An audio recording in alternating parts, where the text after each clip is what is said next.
Encontros Improváveis reúne pessoas com trajetórias diferentes, debatendo questões essenciais para o futuro de quem vive na Amazônia e no Brasil. Uma iniciativa da rede Uma Concertação pela Amazônia, em parceria com a página 22. Neste papo sobre educação, reunimos Maikson Serrão, que é professor paraense, ribeirinho, indígena, jornalista e criador do podcast Pavulagem, Contos da Floresta. E Neca Setúbal, socióloga e presidente do Conselho Consultivo da Fundação Tid Setúbal, que oferece cursos e projetos culturais na zona leste da cidade de São Paulo. Você sabe o que é pavulagem, né? Não, eu imaginei que alguma coisa que estivesse com aves, com os animais, mas não... Pavulagem no dicionário amazônico é o ato do pávulo. Pávulo é a pessoa que gosta de se mostrar, se aparecer. Não, mas eu enxergo que eu quero me mostrar no bom sentido da palavra. Eu quero mostrar a minha cultura, a cultura do meu povo. Daí nasce o Pavulagem, que é um podcast com 12 episódios. Cada episódio ele trata sobre um ser encantado da Amazônia a partir das vozes de ribeirinhos e indígenas. Por exemplo, se eu perguntar para você como é que você enxerga a Curupira, possivelmente você vai se basear naquele personagem de pés para trás, fogo na cabeça, que foi desenhado para gente. Mas para ribeirinhos indígenas não, é a Curupira, é a mãe da mata. Olha só. Pra gente ela é invisível. A gente percebe que ela está ali, é a guardiã da floresta, a gente sente a presença dela e ela pode se transformar no ser que ela quiser. Eu sempre tenho esse olhar de curiosidade mesmo, muito de ouvir o outro, né? Assim, poxa, que tem uma história diferente, que tem, às vezes pode ter até uma história parecida, mas um pensamento diferente. Então, o que essa escuta me traz e o que eu posso estar trazendo e o que a gente pode estar trocando, né? Porque eu acredito isso, a vida são encontros. Então, poder estar aqui hoje conversando com você, que veio lá do Pará, da Amazônia, e é professor, né? Então, assim, acredita nisso, para mim eu acho assim, incrível a gente poder trocar, né?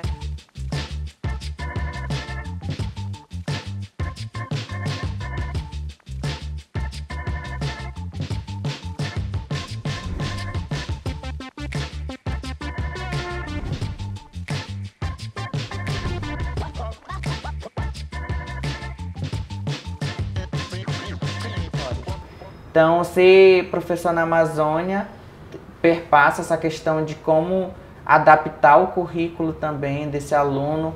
O material didático, ele é feito com base na realidade sul e sudeste do país.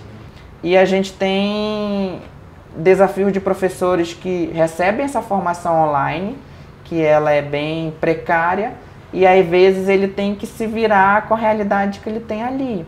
Então, mas esse professor da Amazônia, apesar de tudo isso, ele se esforça muito. Tem professor que precisa pegar canoa para ir dar aula para os seus alunos, pegar várias horas de estrada, entende? Todas essas questões também.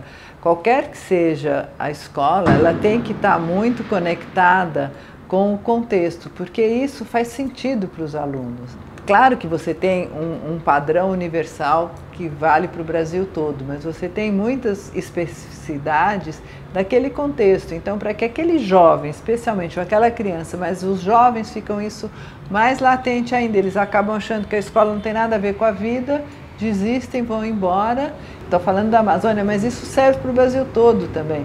Então, acho que não é só a Amazônia que tem que estudar sobre a Amazônia. Claro que tem muito e provavelmente isso deveria ser muito mais forte, mas a criança e o jovem que está aqui na periferia de São Paulo, ela tem que entender essa periferia, o contexto das grandes cidades, mas também entender a Amazônia, né?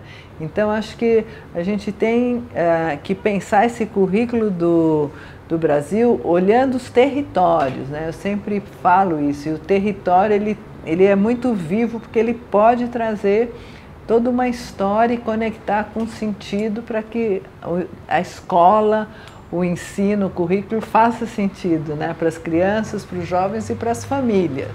Nas escolas da Amazônia é preciso termos conectividade, é o primeiro passo, mas a gente precisa ter uma boa conexão na capital, uma capital com mais de 2 milhões de pessoas. A internet é muito difícil, a conectividade, e às vezes quando tem, ela está muito restrita na área, na secretaria, na sala dos professores. Participar de uma reunião online já é difícil, imagine para ter em sala de aula. Então, os nossos professores, a formação que eles recebem carece dessa questão de como usar mais a tecnologia em sala de aula. A gente tem poucos recursos que possibilitam, então, às vezes, quando se fala em usar a tecnologia em sala de aula, é pegar um computador e projetar uma tela, e aquilo parece que resolve, mas não resolve, porque você só está tirando o quadro e está colocando uma tela diferente. Mas precisa ser feito um trabalho muito mais amplo de usar várias tecnologias, e para isso é preciso dar ferramentas para esses professores, dar essas tecnologias, dar conectividade, dar também formação para esses professores. Sim. E também que seja investido em software, em ferramentas para a gente estar trazendo para a educação, jogos, realidade aumentada. Então são vários os caminhos. Só que se na capital a gente já tem esse déficit, imagina em comunidades indígenas, comunidades ribeirinhas, em municípios que estão muito distantes da capital também. Assim, como prioridade absoluta, a conectividade entre as diferentes comunidades indígenas, ribeirinhas e tudo isso, porque justamente essa distância, a conectividade pode fazer que dê um salto muito grande. Aí em todas as áreas, não só na educação, né, mas também para a economia, para empreendedorismo, para comércio, para tudo, dadas as distâncias, às vezes, você que sabe mais do que eu, né, às vezes é horas e horas, dias de rio entre uma comunidade e outra, essa conectividade pode ser fundamental para pensar a Amazônia como um todo, né, nas suas diferentes áreas e setores. Então, acho que assim, a gente está falando de muitos desafios, mas são possíveis.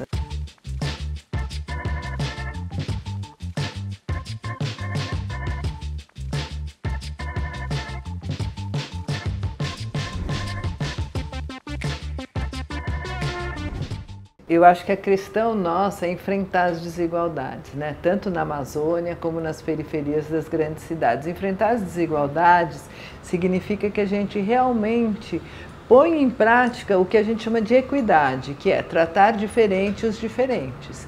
Então, eu preciso dar mais para aqueles que têm menos. Então, eu tenho que colocar nas comunidades ribeirinhas, nas comunidades indígenas, nas periferias e nas favelas, os melhores professores, os melhores materiais didáticos.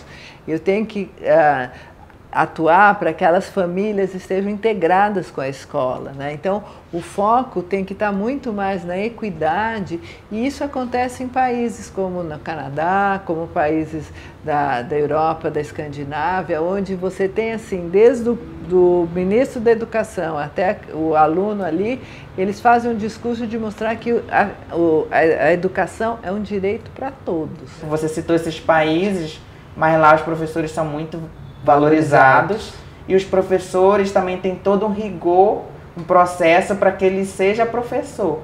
Então, geralmente são os melhores profissionais que estão ali. Exatamente. E aí no Brasil a gente tem essa realidade diferente. Então, no Brasil 80% dos cursos que formam professores estão na iniciativa privada.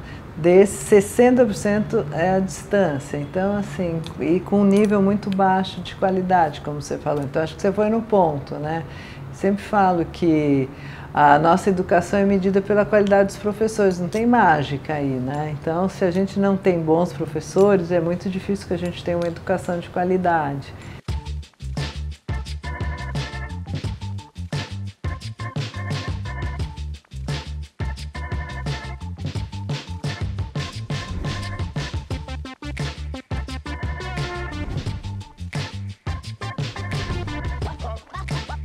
É importante aproximar esse currículo, essa realidade, o máximo possível desses alunos.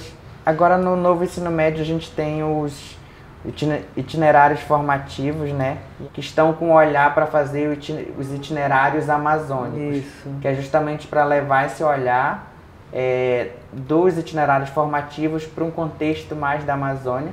Eu acho que é um passo importante, então acho que já é um direcionamento, um caminho para a gente também não estar só falando de desafios, mas mostrar que também muita coisa está sendo feita. Eu acho que esses são os passos que a gente deve trilhar para a gente ter avanços educacionais.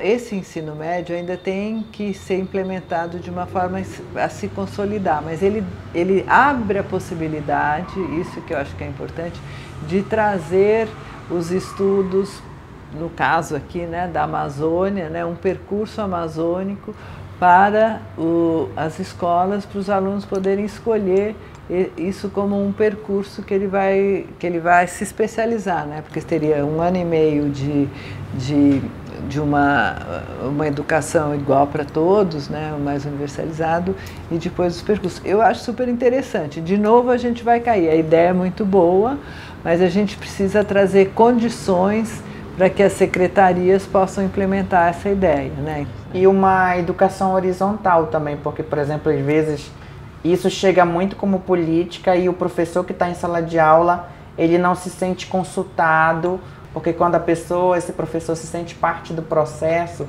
ele contribui melhor, ele vai ter um desempenho melhor porque ele foi ouvido, porque ele está ali também atuando, é o nome dele também que está em jogo. Quando a gente está falando mais horizontalidade, né, é pensar como é importante a gente trazer para dentro da escola a importância da gente fortalecer a democracia. É fundamental, em vários níveis, até entender o que é ser menos hierarquia, mais horizontal, o que é uma democracia no sentido formal, mas até também nesse dia a dia, né? O que é uma participação, o que não é, o que é importante. Você precisa ter escuta, você precisa ter diálogo, você precisa ouvir o outro, entender que o outro tem algo a te dizer e você poder respeitar as diferenças. Eu acho que são valores que a gente perdeu muito nos últimos tempos. Então, talvez para tudo que a gente está discutindo aqui, sonhando com uma discussão amazônica, a gente precisa retomar uma base aí, que é essa base que tem a ver com a democracia, com a escuta, com o diálogo, com o pertencimento, né? Isso é a beleza da educação, né? É a transformação das pessoas, é eu poder aprender com você, você aprender comigo, e essa troca a gente se enriqueceu mais e enriqueceu o mundo por conta dessa troca, né? E apesar de sermos de contextos totalmente diferentes, eu estar na Amazônia, ser da Amazônia, você ser do Sudeste, e improvavelmente a gente se encontraria realmente, mas a gente tem o mesmo propósito. A gente acredita numa educação melhor, a gente acredita num país mais desenvolvido, com uma educação de qualidade. Então eu acho que isso que nos une.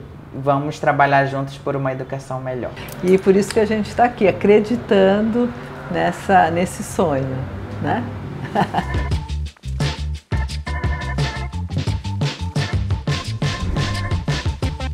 Acompanhe o canal YouTube de Uma Concertação pela Amazônia.